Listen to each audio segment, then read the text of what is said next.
Today is a horror movie, called Scary Stories to Tell in the Dark. On Christmas Eve 1968, these four young teenagers walk into an abandoned house. 70 years ago, the owner of this house was once a rich man. Used to be a director of a papermaking factory. He had a daughter named Sarah. Heard that she was cursed, and being locked in this house. So the people in town had never met her. But Sarah often came near to the wall, telling horror stories to the kids in town. The children all enjoyed the stories she told. But not long after that, the children, one by one, died. And those dead children all heard Sarah's stories. So people began to suspect that Sarah cursed them. But then Sarah committed suicide. Her family members also moved elsewhere. But there are still other children died. So everyone told each other that Sarah's spirit continued to harm people. So this house, be well known as the haunted house. But many years passes, so these four teenagers don't believe it's true. They do not just enter the house, but also play hide and seek. Chuck hides in a closet. After a while, he hears a sound. He gently opens the cabinet door to look. A strange thing appears before his eyes. The old house from before, now has become decorative. And there is an old woman sitting on the bed. Looks very similar, the devil in black in You're Not Alone. On the ground, there is also a ferocious dog. Suddenly she turns her head. He is so scared that he immediately pulls the door back. Then suddenly the door opens. It turns out that his friend finds him. But the room is back as usual. He feels weird. So he immediately runs to find the other two, to tell them to quickly leave this house. Meanwhile, Stella and Ramon found a secret room. This room is where Sarah was locked, and that is the chair that Sarah used to sit on. To tell stories to the children. Stella even found a storybook, the author is Sarah. They read the book excitedly. Then there is a scream. The secret room door suddenly closes. There is also a knock on the door. It turns out that the town's hoodlum arrives. Because Tommy has a grudge against these teenagers. He even pushes Chuck and Ruthie into the secret room, and close the door. But they don't know that. At this time, there is a black shadow appearing on the wall. The shadow helps them open the door. They get out of the room. When they go out, they know that Raymond's car is destroyed by Tommy. Ramon has left because he wants to avoid service. There is no place to go, so Stella takes him home, and give him a temporary room in the basement. Then she's back to her room. Take out Sarah's book from her bag. It turns out that she steals the book. She gently flips each page. When she reads to the last story, she found that the ink is not dry yet. This is very strange, because this book is 70 years old. The more strange is, the content of this story is about Tommy. The story is about him and the scarecrow. At that time, Tommy are carrying a basket of eggs, and bringing it to his uncle. When he passes the scarecrow immediately moves. Then it comes back to life. Tommy also felt something strange. He still can't find a way out. Suddenly the scarecrow appears in the middle of the way. Tommy frantically runs away. The scarecrow walks towards him step by step, with frantic steps. The scarecrow catches up with him, using its hand to stab him in the stomach. His blood is not flowing. Instead, it is hay on the scarecrow. Eventually, Tommy becomes a scarecrow, and die like that. The next day, Stella and Ramon hear about Tommy missing. They go to the cornfield and found Tommy. But Tommy now, already turns into a scarecrow. Stella is terrified. Because the way Tommy dies, just like the story in the book, she immediately returns to the abandoned house, puts the book back in place, but inviting a demon is easy but it's hard to see it off. When she returns home, she sees Ramon is reading the book. Stella starts to panic. Open the book and find it starting to continue writing the story. The next story is about the demon who lost its finger. Stella hastily tears it off, but the story continues to be written. The main character in the story is Augie. She immediately calls him, tells him not to eat anything, but Augie doesn't notice. He eats a large meatball, but when he eats, he immediately feels that something is wrong. Today's meat is different from the usual taste, and then he spits it out. He immediately sees a knuckle. He is terrified and begins to vomit. Suddenly, a monstrous sound comes from outside. Who took my toe? Then a monster appears at the door. Augie screams bitterly. Eventually, he is dragged under the bed by the monster. When Stella and Ramon arrives, they only see the scratch on the floor that Augie left. When seeing those things, Stella understands that those who went to the house that night are cursed. The book will appear a story every day. Then they will die, and it only stops when all of them die. Stella finds Chuck and Ruthie, tell them everything. But Ruthie doesn't believe it, and she walks away. So the three of them decides to burn the book.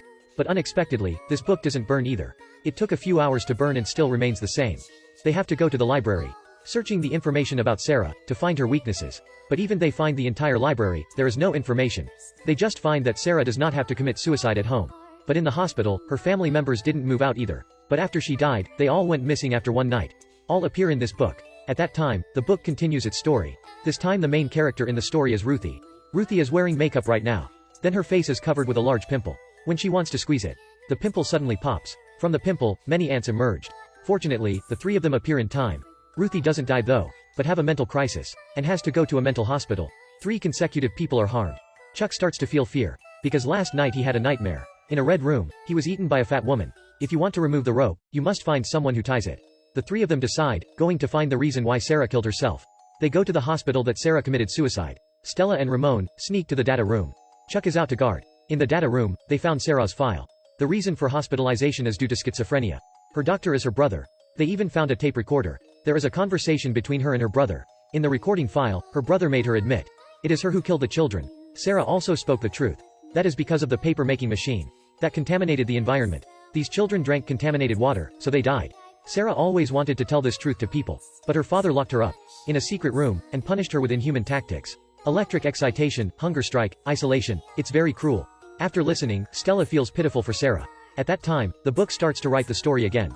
This time the main character is Chuck. Chuck is caught by the security while guarding outside because he doesn't notice the way while he is running.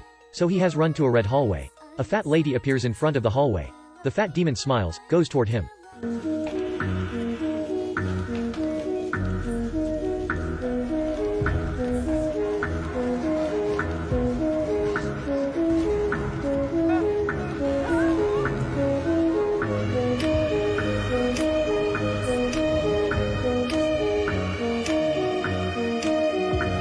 When the two arrive, they only see the pen that Chuck dropped because they broke in illegally, so they are locked in jail.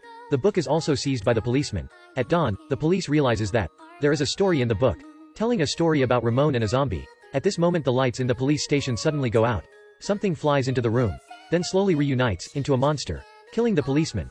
After dealing with the policeman, it crawls toward Ramon. Because of the cell, it is unable to enter. At this time, Stella takes the police key, opens the cell, runs to pick up the book, runs out of police station. They decides to split up to act. Stella goes to the house to look for Sarah, and Ramon scatters the demon's attention.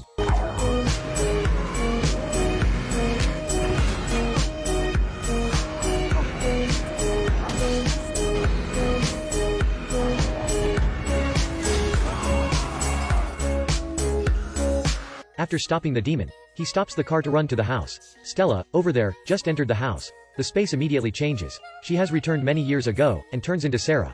People were looking for her everywhere, to lock her up. Finally, she was caught. She screamed loudly, "I'm not Sarah." But no one believed her. She was locked in the secret room, also where Sarah was locked up. At this time, Ramon has just arrived at the house. The monster also arrives. It chases to kill him. Poor Ramon. He suddenly breaks his leg, so he is caught by the monster. In the dark room, Sarah's spirit appears in the chair. She slowly walks towards Stella, wanting to tell her a story. Stella tries to be brave, tells Sarah that she had been telling stories for years. So today Stella wants to tell her a story instead. That she knew the truth. Those children were not killed by her. She is the victim. But because of hatred and indignation, she was called a monster. Now are there any differences from her family members? You just need to release me. I will write the truth publicly to everyone. To return the innocence to you. Sarah is a bit touched. She became what she is now. It's not because of her family, and everyone's misunderstanding. She takes out her pen, asks Stella to write some sentences. Stella takes the pen, stabs in her finger, then write on the book. Sarah is an innocent person, because she wanted to publish the truth. So she was killed by others. Sarah looks at the girl in front of her eyes, saying that she trusts Stella. Then she screams and disappears. The demon that chases Ramon also disappears. At the end of the movie, Stella goes to fulfill her promise. She writes up Sarah's story. So this movie also gives us a moral lesson. Do not be afraid to encounter anything, as do for the demons. The first is to talk to it. Talk about your thought. Maybe it will succeed.